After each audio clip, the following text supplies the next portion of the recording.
I can't hear you, Michael. Hey, can you hear me now? Yes, sir. Amazing. Hey, everyone. So I'm Michael Muradian, Director of Business Development at Bittrex Global and the host of our video AMA. Today we're featuring Auditchain, and our guest is Jason Meyers, Lead Architect at Auditchain. Thanks for joining us today. The Bittrex Global team is excited about our partnership with Auditchain. Thanks, Michael. It's great to be here. Thanks for having me on. Great. So, for our AMAs, Jason, we source questions from the Bittrex Global and crypto communities regarding your listing. So, let's dive in to see what they want to know about your project. To kick things off, we always like to learn a little bit about our guests and hear your team's story. Could you tell our audience about what gave you the idea to create this unique project? Sure. I didn't just wake up one day, if that's what you're asking, and decide to build a decentralized continuous audit and financial reporting protocol. I was a banker for 25 years, and I built one of the first fintech companies, and we managed the stock plan of Facebook, amongst many other companies. And one day, the head of HR calls me and she says, "Don't panic. We're not changing. We love you guys, but we have a new audit committee and they're washing all the providers. I'm going to send you an RFP, fill it out, and be here on such and such a day," which we did. A month later, I get a letter from our regulator asking all sorts of non specific questions, which turned into a 3-year process of interrogatories, on the record interviews, and document requests that pretty much drained every penny that we had. And in the end, um, they made it about an accounting, right? How we treated the Mhm. use of proceeds of the private placement, the funds that we raised to build our firm. So my attorney calls me up and he says, "I don't know how to, there's no way to soften the ball here. You're going to give up Facebook, you're going to give up your firm, and you're going to find something else to do with your life. They want you to sign the settlement agreement and bow out of the business, or you can fight it. And there is no winning, there's only degrees of losing, and it's probably going to cost north of an additional $3 million." So I signed the worst agreement I ever signed in my life. I went home, stomped around my house, angry and confused, and I fell down the Ethereum rabbit hole at that time. And the first thing that I saw was accounting, audit, and financial reporting. This was 2014. So that's how the idea started. I began writing a paper titled Decentralized Continuous Audit and Reporting Protocol Ecosystem. I sent it to my system and organizational control auditor who audited my stock plan platform. I asked him if I were sane. He said, "Not only do I think you're sane, but as a SOC auditor and a CPA, I don't audit financial statements. As you know, I audit the systems that surround and output that data. So if the systems are sound, then the data is sound." Hmm. But I've had a dream for about 10 years, and this is what it looks like in this paper. So that was encouraging. And he became the first member of the Decarb Alliance Association, which is our non for profit association of members of accountants, auditors, members of the financial reporting, legal community, standard setter community, and blockchain community. So that's how it got started. Yeah, that's amazing. Thanks for sharing that. Yeah. I'm wondering if you can tell us a little bit about the background of the audit chain team as well. Um, yeah, sure. So, I mean, we come from a lot of the team comes from financial reporting. Um, for instance, Charlie Hoffman invented modern financial reporting. He's the inventor of the XBRL global standard syntax that is mandated in every jurisdiction for filing regulatory, financial, and tax reports. Um, we have a panel of advisors who are CPAs. They're some of the world's preeminent CPAs. Bogdan Fedor he's been a blockchain engineer for since 2000, since Ethereum was launched. Jacinto is a PhD and a logician, along with his colleague Miguel Calejo. Miguel built our validating node, which is actually a logic and reasoning engine. It's not a typical validating node. It sits on top of a Node.js application. Chris Yastrebsky is our front end. He's a lawyer turned developer. And then we have Fuad Bejic, who used to be team lead at the banking regulator in Bosnia. Also builds XBRL systems for regulators. He handles the Auditchain suite for taxonomy, report model, and report composition creation. One of our other advisors, Christian Dreyer, is the founder of the CFA Society of Switzerland. He's on the board of XBRL Switzerland. Pretty well known in the fintech space in Switzerland. And Jonathan Mohan, another advisor, is a founding contributor to Ethereum, founding contributor to Factum, founding contributor to Consensus. He's now head of partnerships at DTLX. And I hope I'm not leaving anybody out. I think that's it, right? Seems like you got just the right team surrounded. Yeah, it's the perfect combination of financial reporting, audit, accounting, and blockchain. Yeah. It's great. It's amazing. Thanks, Jason. And what about the name Auditchain? We would love to learn more about the story behind it. I was convinced that the name was not available.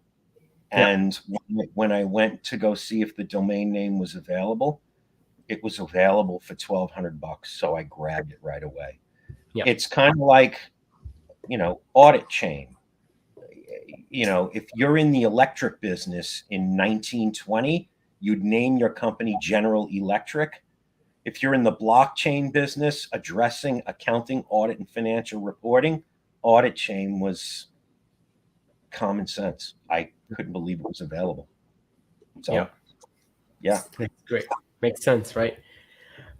Looking forward now, can you talk us through the Auditchain team's roadmap for the future? As in, what are some of the upcoming milestones look like for the next year, as well as the long term in the next 5 to 10, I would say, if possible to answer? Sure. I'll try to do the best I can to be as simple as I can. It doesn't usually work out that way. It doesn't either for Vitalik, so I don't feel bad. So we are building the world's first Web3-enabled financial disclosure protocol. So what does that mean? In a very simple explanation, anyone can take their accounting and related systems, plug it in to the APIs, and begin to articulate financial state, just like every single other company that has issued a financial instrument that flickers on a ticker, right? The Auditchain suite, by the way, everything I'm describing now has been built already, right? We spent the last 5 years building this. We made a lot of mistakes, but we learned from those mistakes, right? The Auditchain suite allows governments to create financial reporting taxonomies and financial reports under the DPM model, the data point model, which is an ISO standard. So once you create that taxonomy, you can't modify it. It also allows you to create taxonomies and report models that you can modify. That occurs in the United States. You can take the XBRL US GAAP taxonomy and you can modify it or extend it, right? And adapt it to what for your use. You can do all this in the suite. What you can also do in the suite is if you have the ability to create a formula in Excel, which all professionals can, you can import that file, Excel file, into the suite, and it will create the necessary files to create a control that gets turned into what we call a process control NFT. It means it's yours. It's the one and only control that identifies who the creator was, who the validator that proved that it works is or are, because there's multiple. Wallet addresses, all sorts of metadata, identifying information, a description of the control, and the actual control itself, right? That's what you can do in the suite. What you do on the network, the open network, is you validate financial statements. So what does that mean? Financial statements in our world are complex instances of software. They're logical systems, right?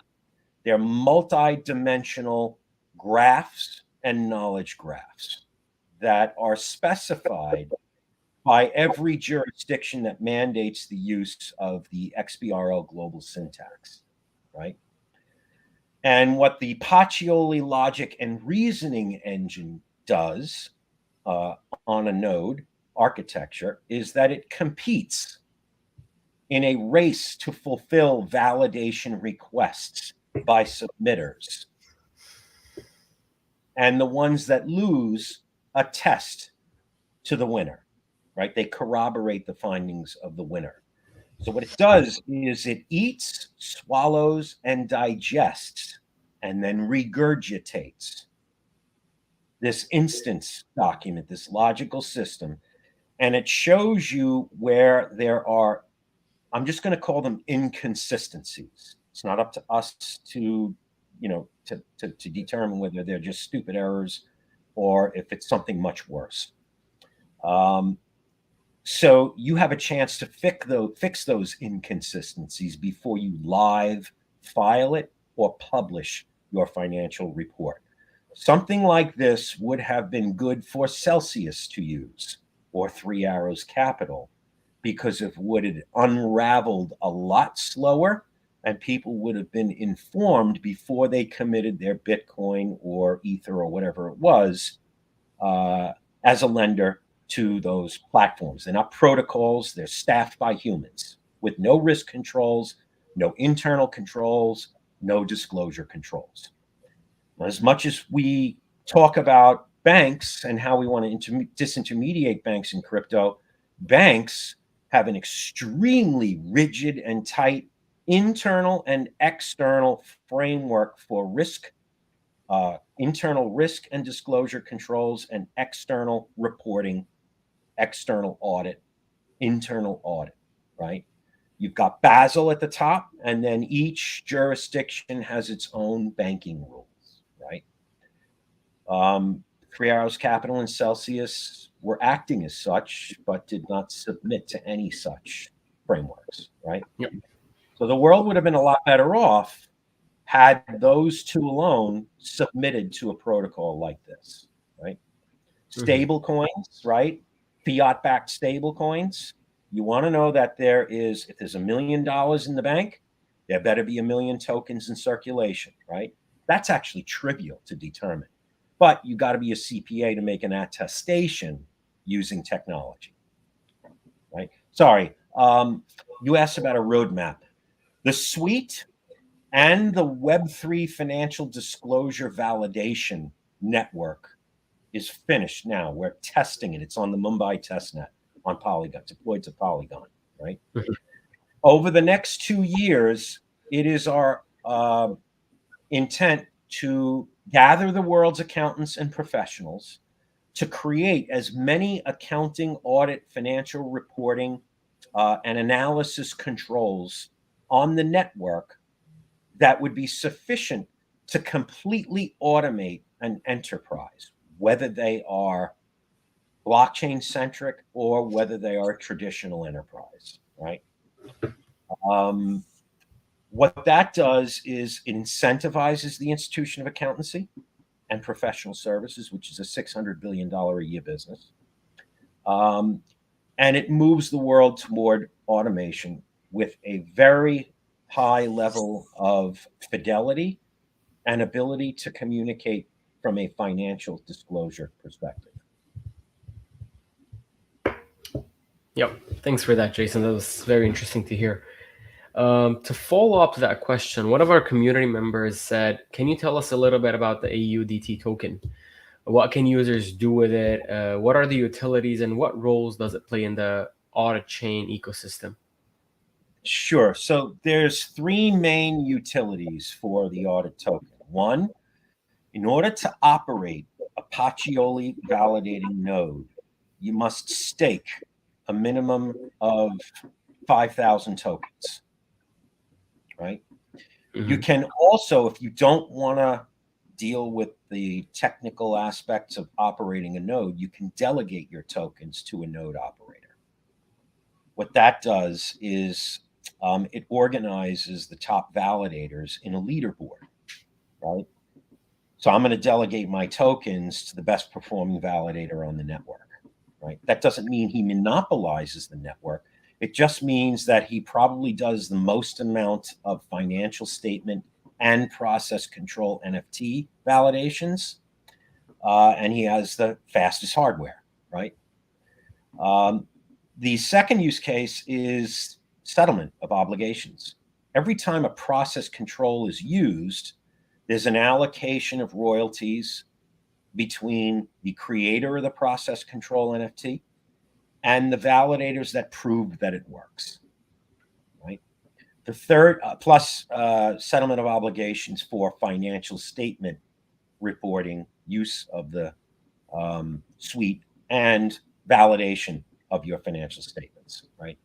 Mm-hmm. In the legacy world, the average enterprise spends between $75,000 and $150,000 just on financial reporting and compliance alone, right? The large, complex organizations, they spend a lot more. Yep.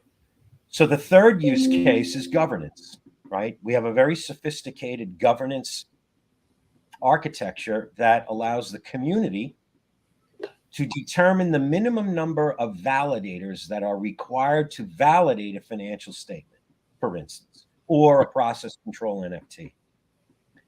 It also governs what the quorum requirements are. So if you're going to vote on a proposal to change the minimum number of validators, you may also consider what kind of quorum is required to be reached, right? They can also determine how many tokens stake to operate a node, mm-hmm. What the validation emission is per validation on the network, things of that nature, right? They control, what this means is basically the community controls monetary policy, right? Mm-hmm. Price of the token goes up, they're going to propose a change in how much per validation, how many tokens per validation. Mm-hmm. The token goes down in price, they'll get together and they'll make another proposal, right? So all these tokens are locked during the proposal and voting period, right? Accountants love to make proposals, they love standards, and they love to discuss things, right? So we architected the governance layer to accommodate those people, right? Mm-hmm. Those are the three main use cases for the audit token. Perfect. Thank you. One other question we received from the community was, Auditchain wants to disrupt the $600 billion a year market. How ready is it to do that, and what's the plan to do so? So we're just about ready now, but it's important to understand that financial disclosure is a subset of that $600 billion market. That $600 billion a year is accounting software, professional services, and compliance, audit, and reporting, right? So we're Mhm. starting with financial disclosure because, let's be frank, the world needs it most, right? Yep. There are 20,000 coins that flicker on a ticker right now, and they all need ambulatory care. They may not want it, but it doesn't matter what they want, Mhm. right? Yep. There's been a lot of interest in staking functionality of Auditchain. Maybe you can help us like further understand on the like staking functions and how the new customers can get involved. Sure. Once deployed, the first use case I discussed is Hmm. all about how you can stake, right? Um, how you act on the network, what role you play, will determine how you stake, right? Hmm. So if you want to be a Pacioli node operator, Yep. you have to stake a minimum of 5,000. You can stake more, but that's Yep. the minimum, right? If you don't want to operate a Pacioli node, but you want to play a role in validation, you will delegate as Yep. many as you want, right? And you will earn a reward based upon your delegation of stake, backing the Pacioli node operator. It's Okay. not the type of staking that is performed specifically to earn a return like a lot of other lending platforms. It is specifically tied to the work that a validator does on the network. Okay. One of the other community members asked, I see a lot on your website about process NFTs. What does this mean? Maybe Jason, you can tell us more about the process and how it fits in the rest of the audit chain ecosystem. Sure. So, process control NFTs represent controls that affect accounting, audit, financial reporting, and analysis, right? The same way an NFT represents a JPEG, which, as you know, everybody's been going crazy about. Um, we don't do the apes and the punks thing. We are the first project ever to use the NFT format to represent little pieces of software that, when they work together with the other pieces of software, the other process control NFTs, it's designed to assemble an architecture that mechanizes a financial reporting process or an accounting process or an analysis process or an audit process, right? It Hmm. is based upon global standard syntax. That's what these controls are made of, right? Yeah. So we have a billing system that we built. So when a control is used, unlike the legacy world, you know who used it, how many times, and when they were used, right? Which is a Yeah. lot of data. It's a lot of data that's not available now, right? So what you're doing is these process controls, when you assemble them, um, has the potential to make up a substantial amount of enterprise automation. Now, all enterprises are different than others, right? There's no one that's the same. They all have four financial statements, right? They all have footnotes, right? But the facts, dimensions, terms, they're all different, right? So you need controls to mechanize the logical constraints for that data, right? Hmm. Which is, if I were to give you an analogy, it's an array of smart contracts that are designed to perform a certain series of tasks in order to arrive at a specific outcome, right? Yep. A case in point, the average Fortune 500 company spends an enormous amount of money hiring an Accenture or Capgemini to come in and sit a staff around the world for 3 shifts to turn and attenuate controls and create new controls in order to help automate and transform, but it's not real transformation, an enterprise, a global enterprise. So where does that money go?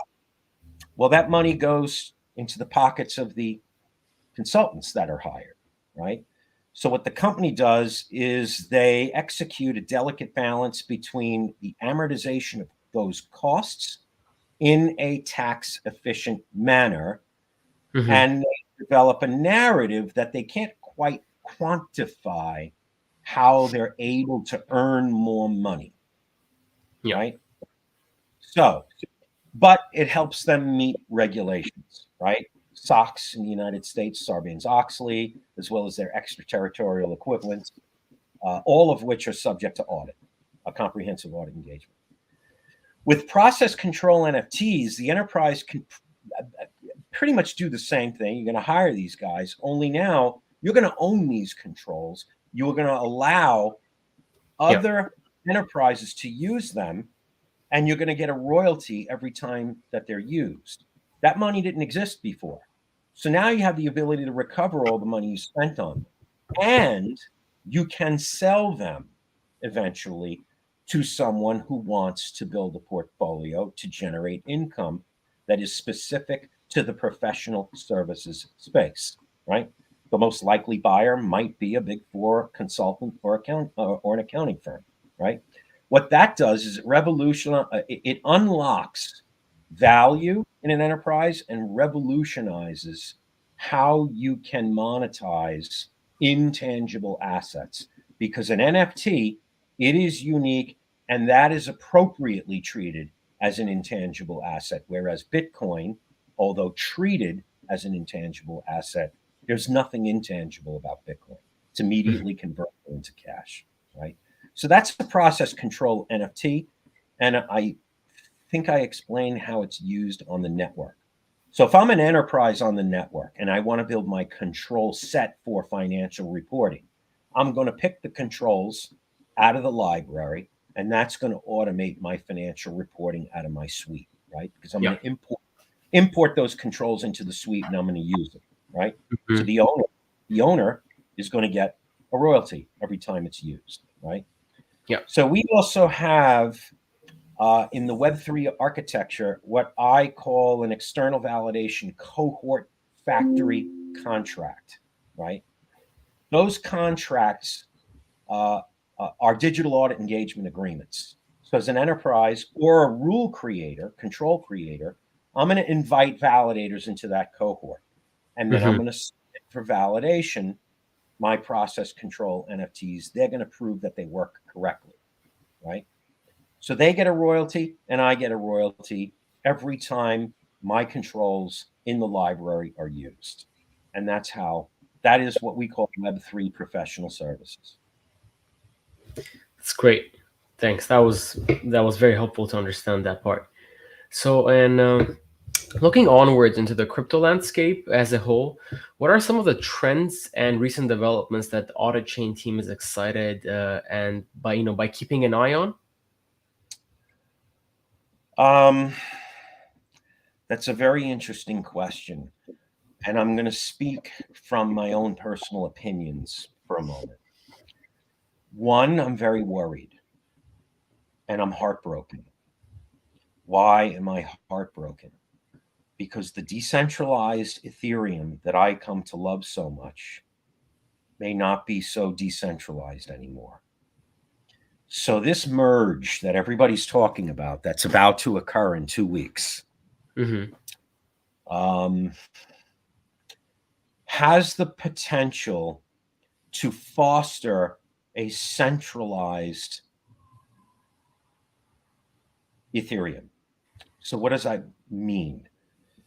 In order to describe this, I first have to describe how, and I got to use the Securities and Exchange Commission because, the world looks to the SEC and its framework as, an example, because the United States is the deepest, widest, most liquid market for securities in the world.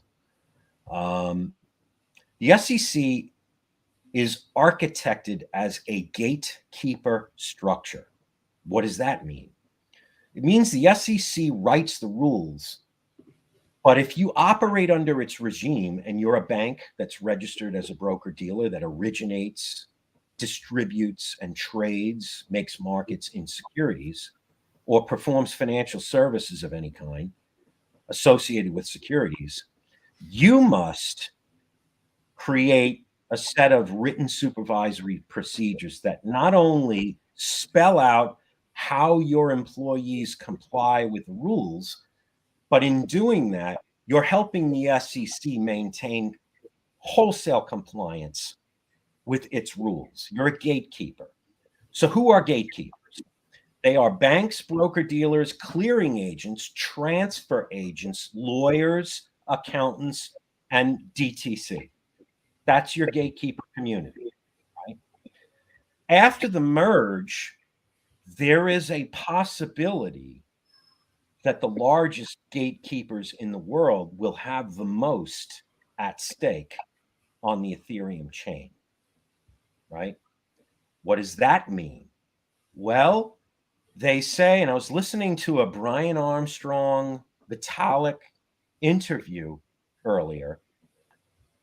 They say it's censorship resistant, not censorship proof. But at the end of the day, if you look at this as a practical matter, if the majority of the value at stake make a proposal, an EIP, and it doesn't get adopted, maybe they'll go somewhere else. Take their money out, go somewhere else, find another chain that will, right? So what does that mean? So I fear, and I really hope and pray that I am wrong. If I'm wrong, great. If I'm right, Auditchain wins. I'll explain how. No deployer may deploy a smart contract to the new Ethereum unless they are affiliated with a gatekeeper and are fully doxxed. But the SEC has been making noise about that for quite a while. And a lot of people say, yeah, but Congress. The SEC has certain latitude to do certain things. And if it jeopardizes compliance with their rules, I'm sorry, Congress already gave them the authority. Franklin Delano Roosevelt gave the authority to the SEC as an autonomous government agency. Its first chairman, Joseph Kennedy, the greatest rug of all time. Right? Read about it. My point is that censorship resistance.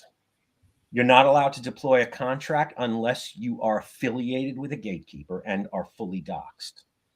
Not only that, but your tokens that are emitted from that contract are either registered or exempt. What does that mean?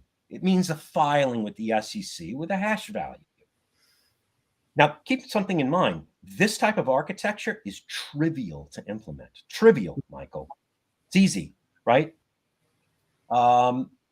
Things like that. So my fear is that Ethereum is going to become more centralized, and it will be the stack that the new generation of financial services sits on top of. And if you want to play on that chain, you're going to have to play by the rules. Oh, by the way, any chain that interoperates with Ethereum, that rule will also apply, right? Yeah. Why do I see this, you ask? Why do I see this? How do I see this? Because I've been operating under the SEC's regime my whole life. I know how they work, right? Mm-hmm. So I know it's probably not the trend that your listeners were looking to hear. Now, keep in mind, this is what mass adoption looks like. Everybody wanted mass adoption. Well, they're not going to get it in the way that they thought they were going to get it. They're going to get it in the way the world wants it. And if you think the SEC's gatekeepers are going to sit on top of a stack controlled by cypherpunks, fruit flies, and crypto crackheads, that's not going to happen. And I mean that very affectionately. I am one of those people, right? I'm one of them. But I just want to give the audience a little bit of a contrast of what is possible. I'm not saying it's going to happen. I hope I'm wrong. If it happens, Auditchain wins huge because the existing stack that financial reporting sits on cannot be put on top of Ethereum. That's like putting a carburetor on top of a Tesla engine. Can't do it, right? Yeah. If I'm wrong, well, then we're still decentralized and maybe we're still in the revolutionary phase of crypto. So we'll see. Yeah. Thanks, Jason, for sharing your thoughts with us. And for our final question would be what is the best way for our community members that can get involved with the Auditchain project? So we're testing right now. Mm-hmm. What are we testing? We're testing load balancing. Load balancing is to the extent there are more and more nodes on the network, and there is concurrent activity. How do loads get distributed? We have algorithms that govern that, but the experience and the actuality of the outcome of that is in the middle of testing right now. User experience is being tested. And this all involves real financial reports filed with, as of right now, the SEC. So that's one way. That's the best way right now. Yeah. And then once we go live, you can either delegate your tokens or you can become a Pacioli node operator. As many people as possible should become Pacioli node operators. And the reason is that I think it's in the public's interest that there be more than just 4 attesters that provide the integrity under the world's business and financial information, right? Yeah. So it's our hope that there eventually will be 100,000 Pacioli node operators. You need more than one set of eyes on the articulation of financial state by an economic entity. And that could be a DAO, where the community assembles the financial model itself so that they see what's going on, or if it's a centralized traditional enterprise. Yeah. Right. So,